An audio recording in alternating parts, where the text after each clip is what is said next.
Welcome to coloring your hair with Madison Reed Radiant Hair Color Kit and Color Reviving Gloss. Start with dry, unwashed hair. The day after your last shampoo is best. Wear a shirt that opens in the front and have towels on hand. Always wear your gloves and conduct a sensitivity test 48 hours before applying. Prep your hair by dividing, then clipping into 4 separate sections. Apply the included barrier cream to prevent staining on your forehead, neck, and ears. Don't get the barrier cream on your hair as it will block the color from your hair.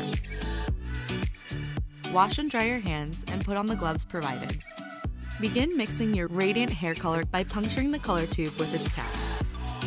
Squeeze the color into the conditioning cream applicator bottle. Replace and tighten the cap and shake for 20 seconds. Your color reviving gloss needs no mixing. First, apply the Radiant hair color to your roots, focusing on areas where your hair may be gray and resistant to color. This is usually at the front hairline and at the natural part in your hair. Work in 1/4 inch sections.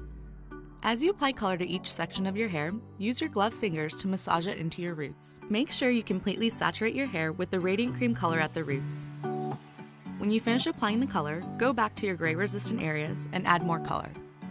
When you're done applying the Radiant hair color, take your color reviving gloss and simply squeeze the gloss onto the mid-lengths and ends of your hair. If you get it on the roots where the color is, don't worry, the color reviving gloss won't interfere with the Radiant cream color. When you are finished applying, put on the cap provided in your kit. Use the cleansing wipe provided to clean any color off your skin. Set a timer for 35 minutes. If you are covering any grays or have color-resistant hair, set your timer for 45 minutes. Let your color process. When your processing time is up, rinse your hair until the water runs clean. Then shampoo, condition, and enjoy your gorgeous, glossy new hair color.